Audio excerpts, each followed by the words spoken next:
Hi and welcome back for another video. In this one we'll be taking a look at how WRC 10 compares with WRC 9 over a typical stage. I'm playing the PS5 version of the game in 120 FPS mode with a DualSense controller. Assists are off, damage is set to realistic, and I was using the WRC Toyota Yaris on the Finland Pihlajakoski stage. Apologies to any Finnish people for my pronunciation of that. The video and audio will switch between the two games as we go through the stage to try and give you a decent comparison between them. I'll also be highlighting a few key differences in how the games were to play. Whilst I was playing through the stage, one of the first things I noticed was the difference in performance between the two games.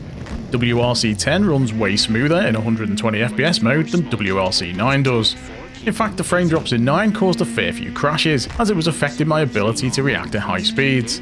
If you got a stutter on a bend or over a bump, it was pretty much game over, which sorta goes against the point of 120 FPS mode.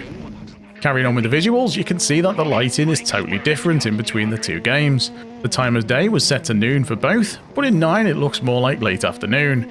Shadows are longer, the sun is in a different location, and the colours are warmer. The image is higher contrast in 9 too, with shadows being much darker, but this is fairly common to a lot of early PS5 versions of games. Both games had motion blur processing turned on, but 9 looks a lot blurrier than WRC 10. I don't know if this is just down to difference in the processing, or if 9 is running at a lower internal resolution. Both games are being output at 1080p, but 10 just looks sharper. The actual stage is very similar between the two games. There are some differences in roadside objects with buildings and the like having different detail in places, but the actual layout felt the same.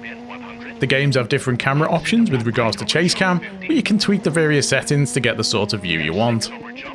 The HUD has been updated between the games too. In 10, the dashboard information like rev counter and gear select has been changed to look more in the style of the TV graphics, but I think I prefer how it looks in 9. The damage indicator has also been updated with a minimalist look that only shows the information when you take new damage. Again, I prefer the WRC 9 indicator, so I can always see what the status is. Audio has been given a bit of an overhaul between the games, with the devs making a point about more realistic engine sounds. The Yaris definitely sounds different, that's for sure, with a higher pitched and more crisp tone to the engine. I prefer the new sound, but I have seen complaints on 9 wanting the old engine noises back. Each to their own, I guess. The default co-driver voice has also been changed in WRC 10, but the actual calls they make seem the same.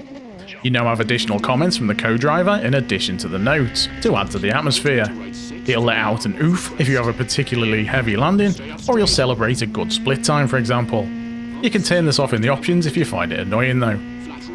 Onto the driving side of the games, and they definitely feel different to play. I know some of the physics were updated between the games, but I didn't expect so much of a difference. In WRC 10, the car slides around on the gravel much more than in 9. At high speeds, it almost feels like you're on ice. Despite the car sliding around more in the stage, it felt more under control and more responsive, so you could actually correct what was going on.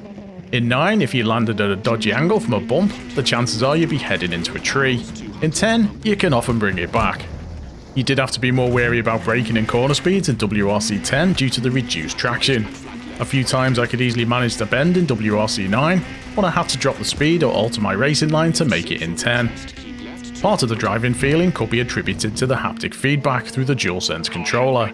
The feeling of the road surface was much more pronounced in WRC 9. In 10, the feedback felt a bit dead in comparison. It was better after I bumped up some of the feedback settings, but it just felt like there was something missing compared to 9. I'll probably have more of a play around with the settings to see what I can do with them. Another big difference between the games was in the damage model. With both set to realistic damage, WRC 10 was a lot more forgiving. In 9, you'd only have to lightly brush a fence for the damage indicator to light up like a Christmas tree.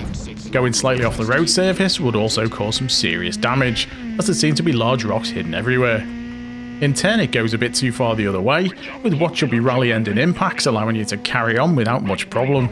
I think a slightly toned down version of what we saw in 9 would work best as a realistic mode.